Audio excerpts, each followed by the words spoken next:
So this video is going to be basically me telling you 5 healthy tips to a better marriage. No, there's more tips than these 5, but these are the 5 that kind of help me with my marriage. You got it, girl, you got it. That's me. Hey.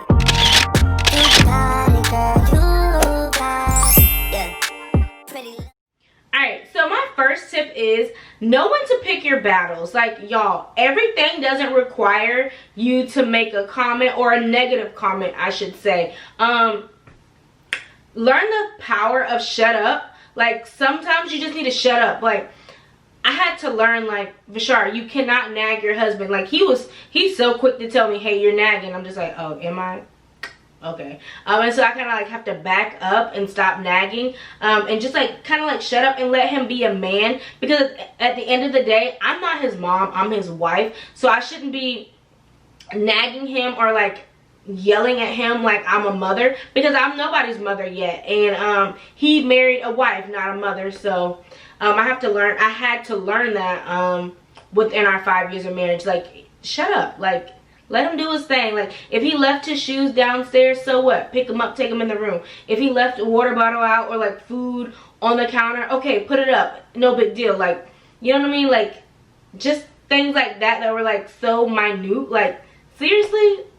Also, I had to learn to be patient. This is still with like knowing to pick your battles. I had to learn how to be patient. I had to realize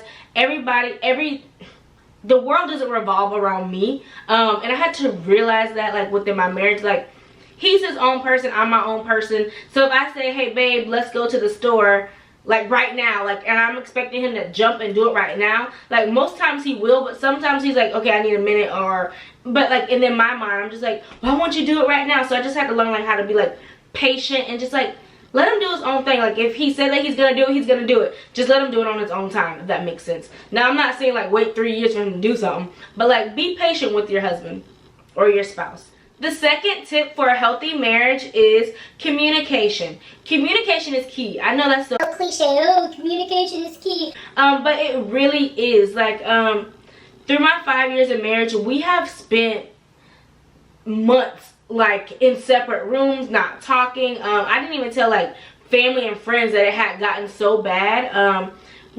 I spent months in the guest bedroom downstairs, and I was praying that guests didn't want to come during that time, because I was like, I'm not giving up my bedroom, just because I did not want to be around him. And if we had talked and communicate, we would have saved so many months of not just being angry with each other. Just to talk. And I'm pretty sure, I can't even remember what the arguments were about, but I'm pretty sure they were so simple, to the point where all we had to do was talk about it. But no, we couldn't do that.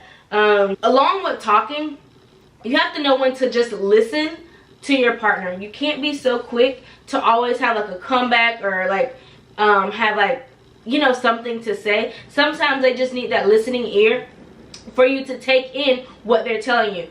If they're telling you they don't like something that you're doing, don't be like, but I always do it this way or whatever. Just listen to what they're saying so you can better help yourself. I had to learn that too. Like, he would tell me some things and I'm just like, but I like this, or but I'm still gonna do this. It's just like, shut up and listen to your husband. You have to be able to comfort each other along with listening. So be able to comfort each other. I struggle a lot with infertility. Like, I get down on myself. I just have a fear that I won't be able to have children, and I get down on myself, and he's always there to comfort and listen to me. So I really respect him doing that for me, because it's like, I have gone into like a mini depression over PCOS and not being able to have children, and I'm so glad we were able to like communicate and talk about that, and just go like decide different paths that we can go down, whether that's adoption or IVF, or just like different treatments and things like that.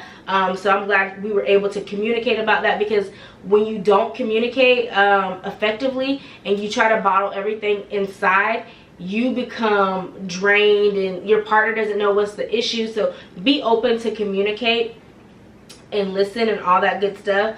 Oh, and never go to bed upset. I just kind of basically said, like, we would spend time apart. I would be downstairs in the guest bedroom. He would be upstairs in our room. We would not talk. We would bump right into each other and not say one single word.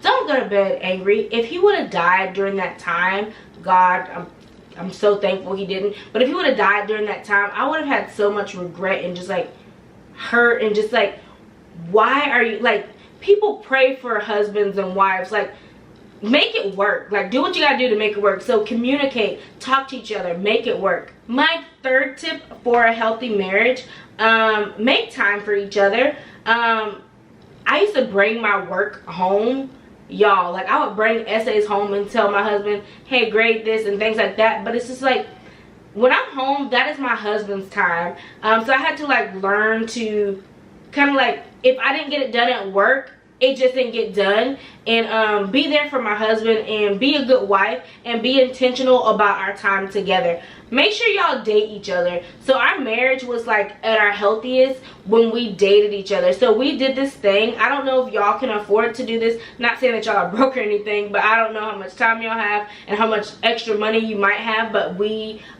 would do this. So every other week, one of us would plan a date. So just say January 1st.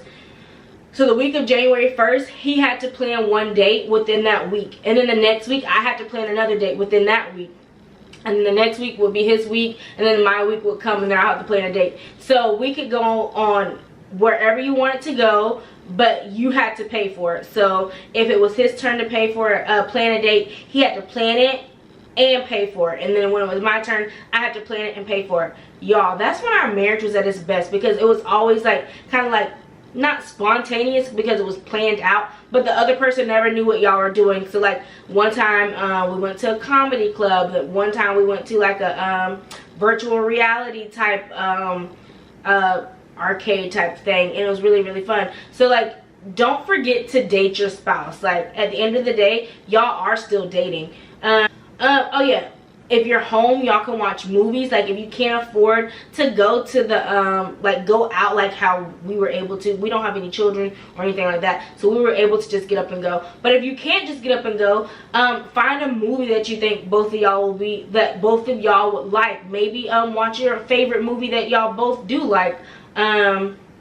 Also, do what your spouse loves. So, like, I know when we make time, sometimes he wants to just play Call of Duty, and that's fine. Like, if he wants to play Call of Duty in his own time, sometimes I will just go sit in the room where he's playing at and talk to him, and that's making time for each other.